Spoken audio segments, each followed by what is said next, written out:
Welcome back to Andersen Acres. It's time to talk about another chicken breed today.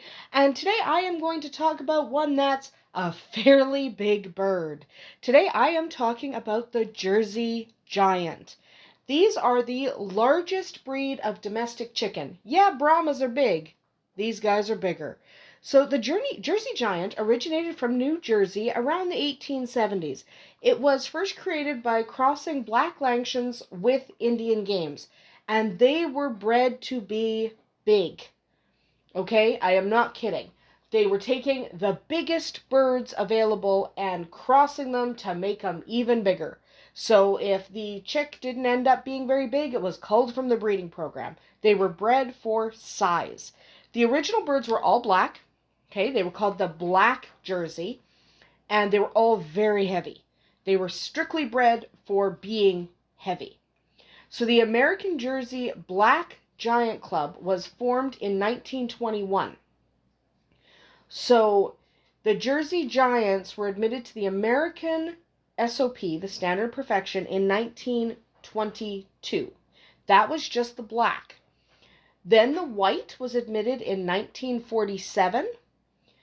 But the blue wasn't admitted till 2003. Now, an interesting thing about the blue, way back in the 1890s, there was a breed of chicken called the Jersey Blue. This was a large bird that was blue, obviously, Jersey Blue. It went extinct in the early 1900s. The blue Jersey Giants we have today are not thought to at all be connected to that original Jersey Blue. That Jersey Blue was a short-lived breed. It's not around anymore. Today we have Jersey Giants that are blue. It's not the most common color. The most common color is still black, but we do have blues. They were not admitted until 2003 to the SOP, however, so they're still not super common, but they're awful attractive. So the Jersey Giant was never super popular in the UK because it is a yellow-skinned breed instead of a white-skinned breed. And white-skinned breeds tend to be more popular in the UK for meat birds. Remember, this is a meat bird. That's why he's so big. But in the US, the Jersey Giant is incredibly popular even today. They are huge. Okay, these are huge birds. They need large areas to run. So free-ranging or huge fenced yards, not just a pen or a run. They need like yards, full-on yards, because these guys are big and they need space to stretch their legs.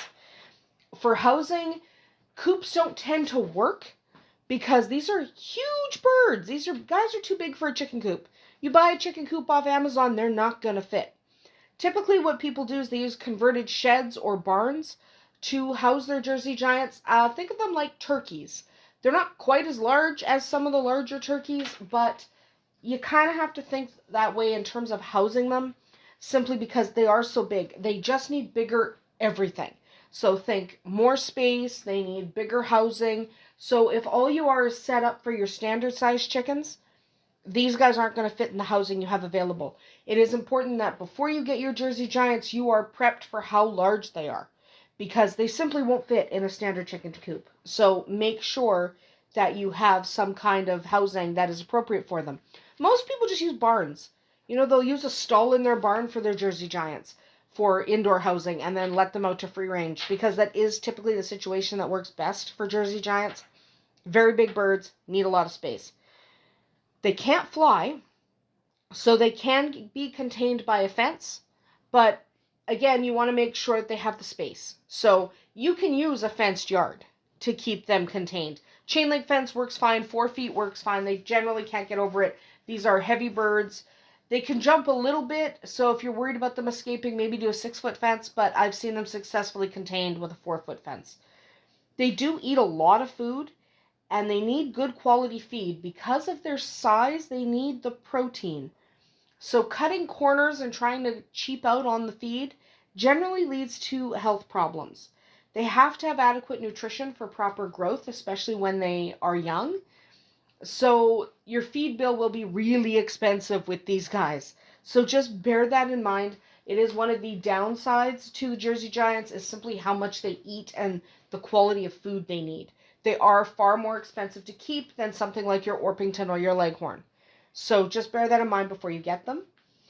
They do lay eggs, like all chickens, and they lay a decent amount. Now, they're not a laying breed, so they only lay about 150 to 170 tinted or brown eggs.